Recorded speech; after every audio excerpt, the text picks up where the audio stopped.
Hello everyone, my name is Azatru, how are you? And welcome to another Star Wars Battlefront 2 mod showcase video, and this is the top 5 mods of the week, episode 145, and I've got 5 really cool mods to share with you this week, plus a couple of honourable mentions. But before we do take a look at this week's mods, I just want to give a quick shout out to today's sponsor, Boost Gaming.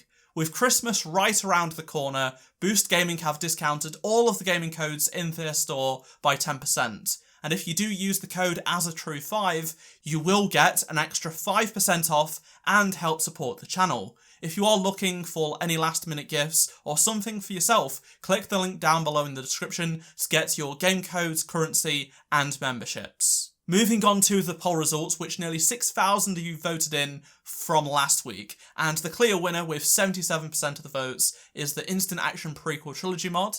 Then in second place we have the Shadow of the Republic mod with 8%, then closely behind is the Seismic Supercharged Sentry, with Gordon Freeman taking 5% in fourth place, and Gradient Sabers taking 3%. Remember, if you do want to participate in this week's vote, watch until the end of the video, then head on over to my channel page, go to the community tab, and the poll will be there. Also, if you are a YouTube Premium member, in select countries you can actually get top 5 mods episodes 24 hours before anybody else, plus a bunch of extra perks for free if you are in the eligible countries with a YouTube Premium membership. So hit that join button, see if you're eligible, and you can get a bunch of exclusive content for my channel. All for free whilst supporting me. Now, let's take a look at this week's mod, starting with a couple of honourable mentions. And this first one, I just had to share with you. It's very simple, but it is funny, and I thought it would be cool to show. So, Zenga created the chicken mod, which replaces BB-8. So this takes the chicken model that we see in the game and just replaces BB-8's character model. So you can do his abilities, it looks great as a chicken, it's quite funny, and you can just go around Takodana taking out all of the First Order if you want to, because why not? There is a custom portrait image for the collection and respawn menus, and all of the emotes and in-game voice lines have been replaced with, you guessed it, chicken noises.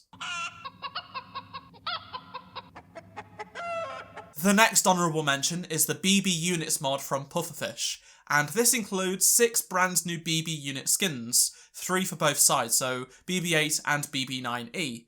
And let's take a look at each of them individually because they are pretty awesome. Starting with BB-8, RB-2D is a white BB unit with blue accents based on R2-D2. Then CB-24 is a red BB unit with blue accents based on the CB-23 from Star Wars Resistance. Then B3QO is a gold BB unit with silver accents, and it's shinier than the base skin. Moving on to the skins for BB-9E, RBG7 is a black unit with red accents as seen in the show Resistance. ZB50 is a white BB unit with black accents designed to look like a stormtrooper, and finally the XB74 is a red BB unit with black accents to look like a Sith trooper. Each of these skins include a custom portrait image for the respawn and collection menus, which is a real nice touch. And now for the top 5 countdown, and kicking things off this week, in 5th place is the Snowy Endor map mod from Ultistinct. So this changes Endor's ground, as well as vegetation and trees, to be as if it was at winter time. So you have snow all over the ground. It looks fantastic, to be honest. It works well in both day and nighttime variations. So at daytime it is really welcoming and it looks really cool, but at nighttime it's very atmospheric and a little bit spooky, but it's really, really cool, especially when you look at the fire effects from the Ewok village and the other fires dotted around the map. Also, the weathering, which would usually give you mud on your characters from this map, has been replaced with snow, and speeder bikes have been given a white colour scheme as opposed to the brown one that we see on this map as well, which is a real nice touch. In 4th place this week, I've got the Clone Wars Ahsoka Tano mods from Fulcrum 1313. So this mod replaces Anakin Skywalker with his apprentice from the Clone Wars, Ahsoka Tano.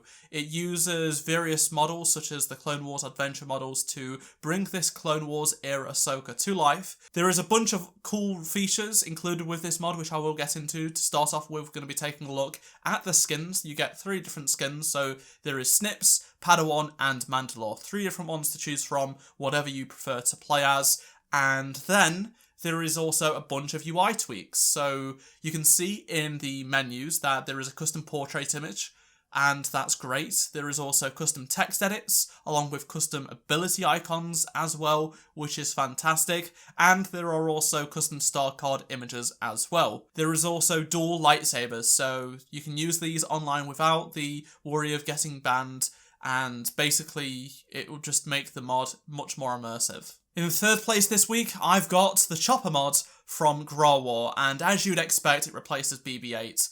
This, for a lot of people, has been highly requested. It's been a while, but it is finally here. This mod actually doesn't just include one variation of Chopper. There are 4 different cool options to choose from. So there is the default version, then there is also the cargo paint, the Imperial skin, and the Imperial communications skin. There is also a bunch of UI tweaks, so you have a custom portrait image for the respawn and collection menus. There is custom text in the menu as well, for the name, the description and more, plus star card images which look fantastic. And to top it all off, there is custom voice lines as well for the emotes, which is a real nice touch.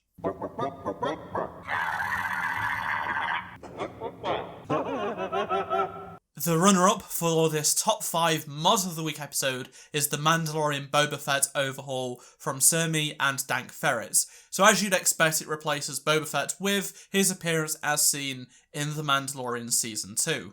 Now this mod doesn't just include a bunch of custom textures, custom meshes, and it looks fantastic.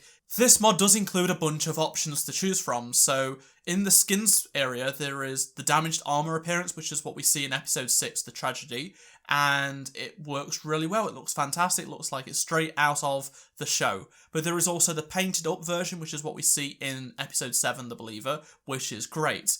Furthermore, both of these appearances, the painted and the damaged version, have a helmetless version. So you can see this really well done aged Temuera Morrison face, which looks pretty damn good for a mod. It really does. It looks like it's right out of the show, and it's probably one of my favourite parts of this mod. All of the 4 variations, helmetless or helmeted, have a custom portrait image for the respawn and collection menus, which is great. And to top it off, there is a custom pistol add-on, which is inspired by the one that we see in the show, and it includes custom animations plus custom audio, which is awesome. And the winner of this top 5 Mods of the Week episode is the Heroes of the Republic, Commander Cody and Captain Rex mod from Caleb2432 and Smug Chewbacca. This mod replaces both Han Solo and Lando with Captain Rex and Commander Cody, with a bunch of awesome skins to choose from. But first, we have to take a look at the incredible modelling work going on here. So just take a look at the armour. You can see the custom meshes that have been designed carefully to represent what we see from the source material. You have Cody's visor, antennas plus scanner and jetpack. Then you have Rex's helmet, and it has weathering, the wear, the dirt on the boots and all over the body, the little markings, and it's just absolutely fantastic. Now, as I mentioned, it replaces the skins of Han and Lando. So for Cody, there is a Phase 2 variant, then a helmetless Phase 2, Phase 1.5, Phase 1, and then a helmetless Phase 1. As for Rex, it's pretty much the same story. Phase 2, a helmetless Phase 2, Commander helmetless, which looks okay. I'm not a huge fan of that orange from the 327th, but that's just a personal opinion. And then there is also a Phase 1 and Phase 1 helmetless version as well. All the voice lines have been replaced with Clone Trooper voice lines, and there is also interactive dialogue between the two from the Clone Wars. And then you have custom intro and outro themes as well, and overall it's just absolutely fantastic. There are a few smaller details to catch, such as a custom portrait image for the respawn and collection menus, along with custom text in the menus as well. But that is going to do it for this week's episode. Those are your top 5 mods of the week. Remember to let me know down in the comments which mods were your favourite this week, and then use the poll on my channel community tab page to vote in which mod is your favourite this week. There are download links to every single mod I've showcased in this video if you do want to check them out for yourself. And if you enjoyed this video, please do subscribe and turn notifications on so you don't miss future Battlefront 2 videos from me. Drop a like to support the channel if you did enjoy this video. And that's all from me. Thank you so much for watching. Check out any of the 2 previous videos on the screen if you did miss them. And I shall see you in my next Star Wars Battlefront 2 video. Goodbye.